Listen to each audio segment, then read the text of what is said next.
I think have some qualities. Maybe that's practice, devotion, Yes. sportsmanship. I think that is the most important thing whenever we talk about games or sports. Yeah. Participation. Is that Yes, correct? of course.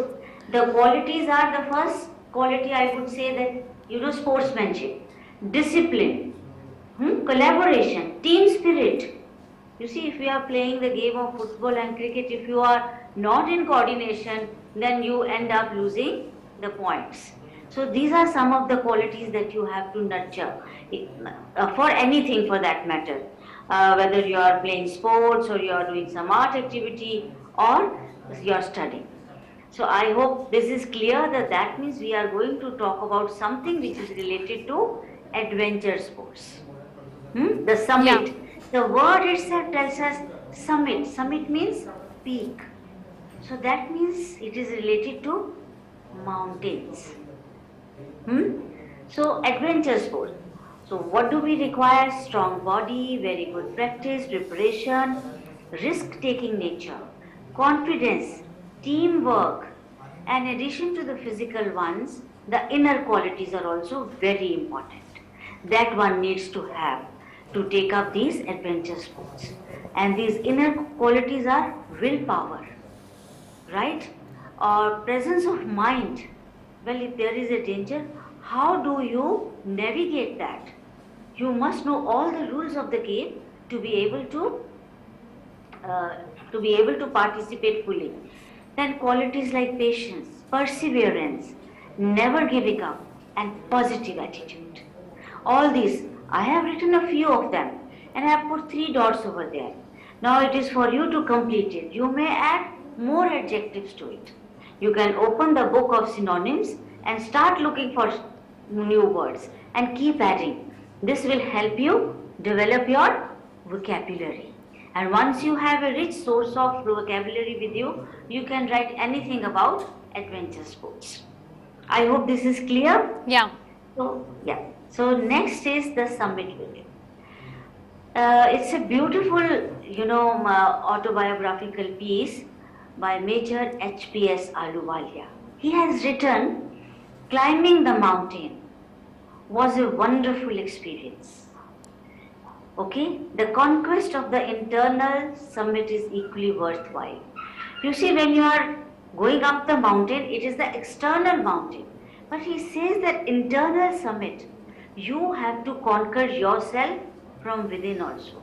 We all have some weaknesses, some weak points, okay, some doubts. We have to conquer those as well. So he says, conquering the summit which is outside, which is physical, is important, but at the same time, conquering the summit which is emotional, which is psychological, is also important. They have to go together. The internal summits are perhaps higher than Everest. So do you agree with me on this or not? I think there's a perspective attached to it, in a sense that most of the people who are indulged in such kind of sports, it's about the adventure. It's about the outer side or the physical aspects of the game. But thinking it in such a way, I think it may be divine.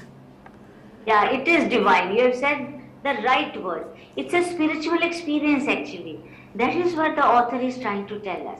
He says when we are doing something so difficult, look at the picture of the Everest, just one portion.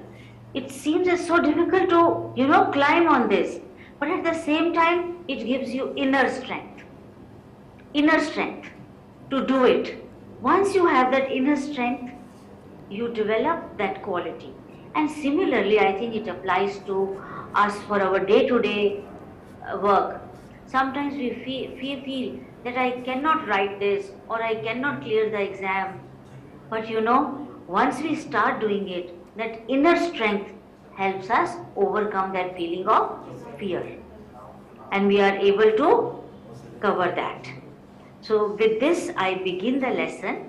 And I would like to share something about Major H.P.S. Ahluwalia. Major Haripal Singh Ahluwalia, like we lost him just this January, was an Indian mountaineer. He was an author, social worker and retired Indian Army officer. During his career, he made contributions in the field of adventure, sports, environment. As you all know, these days, environment is a huge concern. We cannot help our environment degrade, and it's happening. Disability. He has worked for people with disability because, you know, one incident during one war, he himself became disabled. But he did lots and lots of social work. He has won many awards, national, international, but I have mentioned one or two, like Arjuna Award, which is given for sports, Padma Shri, Padma Bhushan, Tenzing Norgay National Adventure Award for Lifetime Achievement. I have mentioned just a few. The list is very long, and I would want you to read about him. If you can get a book about him, nothing like it. Otherwise, you can read about him on the internet.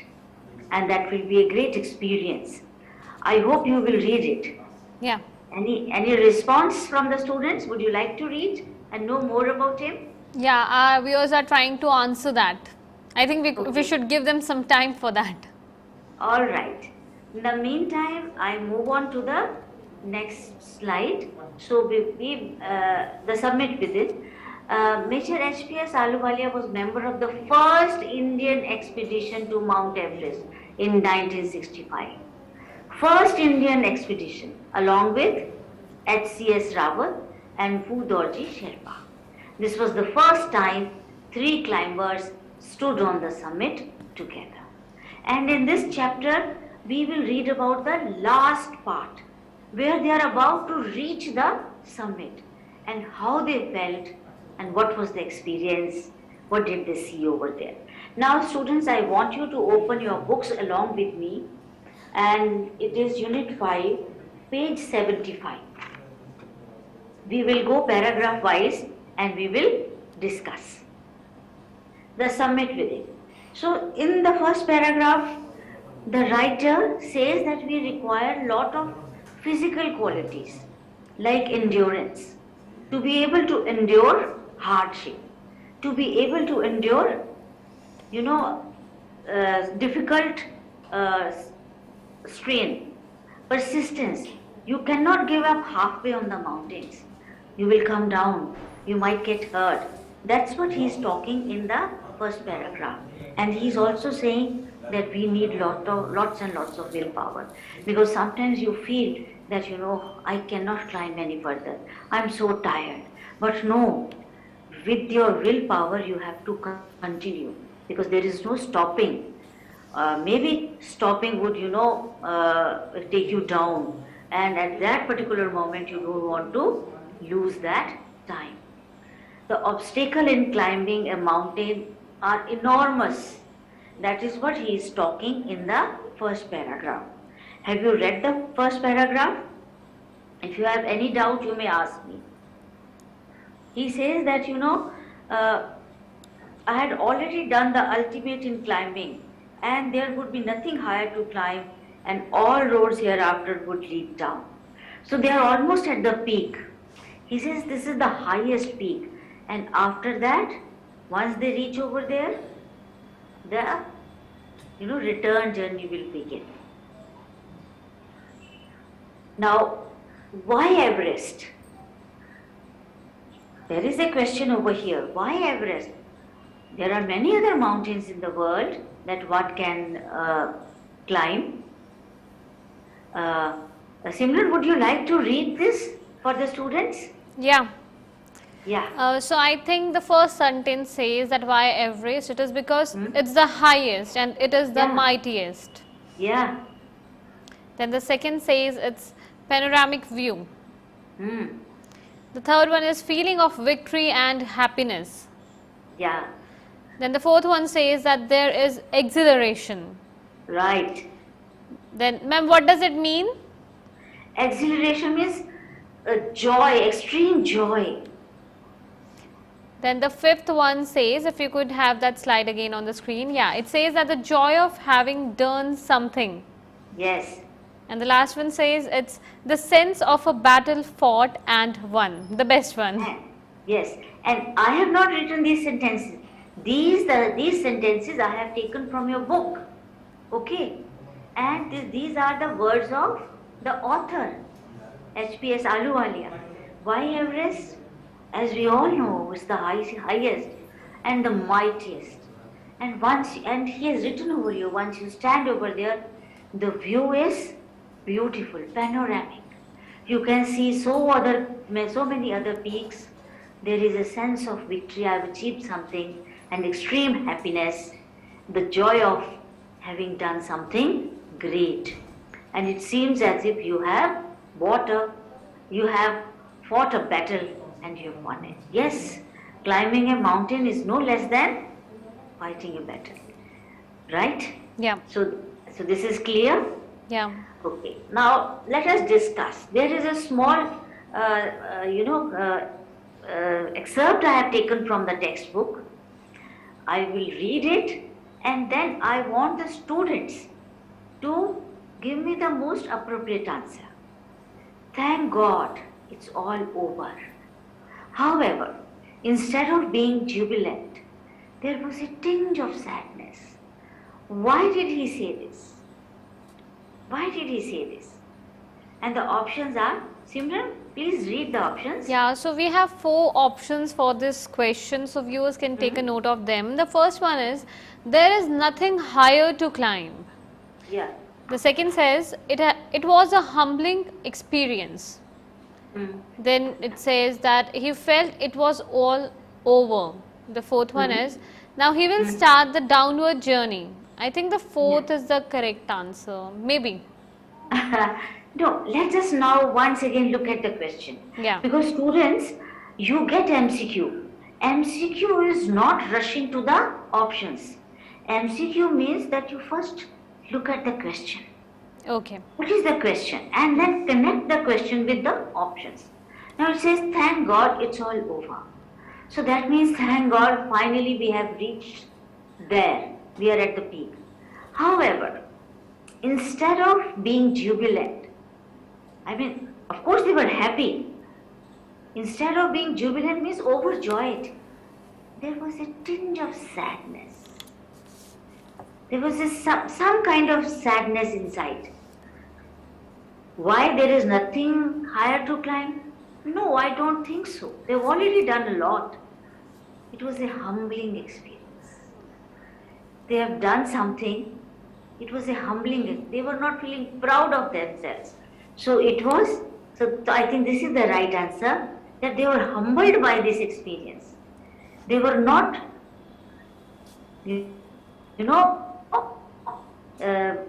becoming very proud that I have done it. It was a humbling experience. We have done it. He felt it was all over. Of course not. They can climb other mountains. And now he will start the downward journey. Certainly not. They have to come back. They cannot live over there. There is no food. There is nothing over there. So tinge of sadness, that means it made them, there was a sense of gratitude towards God, because he said, thank God, it's all over. Yeah. It was a kind of a humbling experience for the climber. That's the true, sportsmanship. You win something, but then you become humble. You don't show off so much, and you start practicing further, right? Yeah. Yeah. So then the summit. The experience of climbing Everest is not merely physical. He says, it is from your textbook. If you open your textbooks, it's very much there on page 77. Till now I have discussed the things in page 75, 76 and now on page 77. He says it is emotional, it is spiritual. Therefore he is thanking God for everything. He says it gives a kind of a spiritual feeling, a deep sense of joy and thankfulness. It changes you as a human being. You are no longer a conceited human being. Now you are proud of something. We can take it in a positive sense, But if you are conceited, that means you're not in, it's not nice. Now the summit within, less formidable, not easier to climb. And this is the main line you have to understand. Throughout the chapter, throughout the lesson, the author is saying that the summit within us, our pride, our weaknesses, they are less formidable, means they are not difficult to climb. They don't take physical energy, but not easier to climb. It's very difficult to check your negative emotions. Jealousy, okay, is one of them. Being too proud is one of them. Too ambitious is another. So we should be able to climb the summit within. Are you understanding it or not? Yeah, ma'am, It is slightly completely. philosophical, but I hope it's nice to understand this. Yeah. Okay, now let us discuss. Now Simran, would you like to read this for Yeah, the sure, students? sure. The question says that why did, yeah, we can try to have it on the screen. Yeah, the question says why did he want to climb a mountain, and we have certain options. Should I read them out? Yes, please. Yeah. The first one is fascinated by mountains. The second is mountains are nature at its best. Then beauty and majesty pose a great challenge, and mountain are a means to communicate with God. Yeah, here I have not asked you to tell me the right option. Yeah. Here, all the options are correct and they Yeah. are from your text, okay? Because he was fascinated by mountains. Since his childhood, he always felt that mountains are nature at its best. They are beautiful, they are majestic, and mountains are a means to communicate with God, whosoever you believe in, whosoever looks after the universe. So these are the things he was feeling when he was going for this adventure. Ma'am, we are How much time understanding more? Yeah, ma'am, we are understanding about a very beautiful concept. Just a small information, ma'am. We are left by the last 3 minutes in this session. Okay, all right. So I will keep that in mind. Yeah. So let us reflect. Standing on Everest, the writer was overjoyed, very sad, jubilant and sad. Now which one do you think fits the answer? Now here you have to tell me, students. He was jubilant and sad. He was happy and at the same time he was sad. Why sad? Because he was humbled by the experience. It is not other kind of sadness. We have to look at synonyms and not the exact meaning. Okay, here once again choose the right item. The emotion that gripped him was one of victory over hurdles, humility and a sense of smallness, greatness and self-importance, joy of discovery. Of course, humility and a sense of smallness in front of that big, huge mountain. We have reached the last slide. There is a writing task. Write a paragraph on any adventure sport that you like. Please describe it in your own words. You can paste the pictures also. Make it a pictorial paragraph and please share it with us. The lesson is not yet over. We'll continue with it in our next session. Thank you for now. Thank you so much, ma'am, for explaining this entire poem and this concept so beautifully to all our viewers. Well, it's not only about the outward journey, it's also the journey from within. And that's how I think it justifies the title of this session, that is The Summit Within. We still have around 2 minutes left in this session. Just a small information I would like to have here, a quick response from your end. I have heard many people saying and even writing about the journey that they have encountered and not about the destination. So people, writers, authors, they explain about the journey, how beautiful it was, what all were the challenges. Why is it so? You want me to reflect on this? Yeah, ma'am, yeah. Just within 2 minutes. Because this is how they share it with others. Because I think we should share our experiences with others and then enrich ourselves. We learn from each other. This is, I mean, if students want to write about some journey, they are free to write that also. You may change the writing paragraph, you can change the topic. Choose the topic yourself. You are free to choose it, but you must write and share it with us. We will get back to you when you write to us. Sure. We would love to receive, something from you. Yeah. And at the same time, I would like to apprise all our viewers that if you wish to write to us, then here is our mail ID on your screen. It is dth.class8@ciet.nic.in. Now it's time to wrap up this particular session of English, and I would really like to thank Professor Kirti Kapoor for being with us in this session, explaining this concept so beautifully to our viewers. I got a sense of what is about the summit from within. Thank you. Thank you for being with us. Thank you to all the viewers who have connected with NCRT for this particular session. Stay connected. We'll be back within few minutes. Namaskar.